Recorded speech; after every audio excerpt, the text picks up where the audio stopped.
Recently read this book called Range by David Epstein, and he was a sports writer for Sports Illustrated. He wrote a couple books about sort of athleticism and performance, and this latest book is really interesting.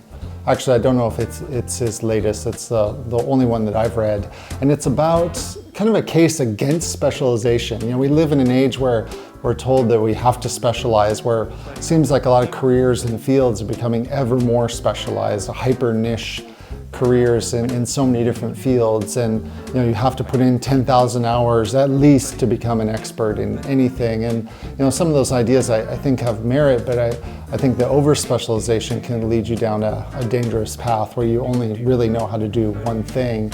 And that's kind of what he talks about in the book, is that a lot of great athletes are actually generalists and able to pull skill sets and learnings from other fields and sort of cross-pollinate to what they're currently focused on. And that's a strength. That cross-pollination is a strength. You know, being able to take some ideas from the world of cooking, the culinary world, and apply them to the art world, you know, even ideas about how a business should be run and how to make people happy, retain clients.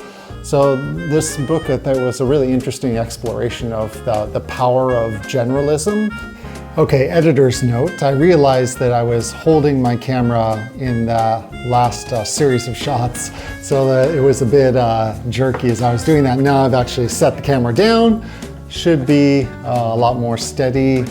I'll take note of that for future shoots. I was thinking about that recently in relation to YouTube, because I like to watch a wide variety of videos on YouTube. I'm interested in food and cooking. I'm interested in fitness. I'm interested in travel.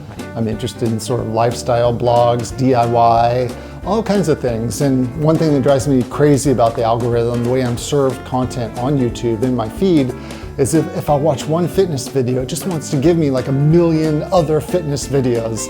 Like it assumes I only want to watch fitness for the rest of time. That's not true. I'm interested in so many things, and so I don't want to see 5 billion fitness videos just because I watched one. Or we're planning a trip to Paris at the end of October, and I watched a couple of videos about Paris. I think I've got the information that I wanted, but now, man, there's so many like Parisian YouTube videos in my feed now about every aspect of Paris, the history of Paris, this and that of Paris. It's like I don't want all of that information. And from a creator point of view, it can be similarly frustrating, because you're told, if you watch any videos about sort of how to make it on YouTube, you're told that, you know, you have to niche down, you have to find your niche and specialize as much as possible, and that's the way to get viewers. And that's just not where my interests lie. I don't want to make videos for the rest of the time about just food or just fitness. I want to make videos about whatever sort of interests me at the moment, and that could change over time. So I'm going to continue to do videos this way. I'm going to continue to embrace generalism and sort of fight against over specialization. So I hope that that works out for me. I'll keep you updated on how that's going. I think it's the only way for me to really be successful in that. It's the only way for me to sort of retain passion for what I'm posting about, and that's, everybody says that's also key, and I really believe that. So I'm going to post what I'm passionate about, and it might be a food topic this week and a travel topic next week, and hopefully that'll be interesting to at least some of you. On the topic of food, I am making miso from scratch out of bread.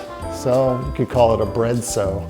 I'll show you what that looks like. I didn't document the entire process from beginning to end, but I'll show you what it looks like as I grow the koji on the bread-so, which is a fungus that you ultimately cultivate, and then you ferment the whatever you're growing that fungus on with the fungus to make the miso.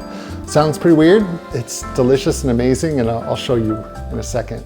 I grow the koji in this container. It's a plastic container. It's got an external thermometer on it so I can see the temperature and the humidity. And inside of the chamber is the koji, which I'm growing on bread. which is very non-traditional, but I want to make a different kind of miso, bread so.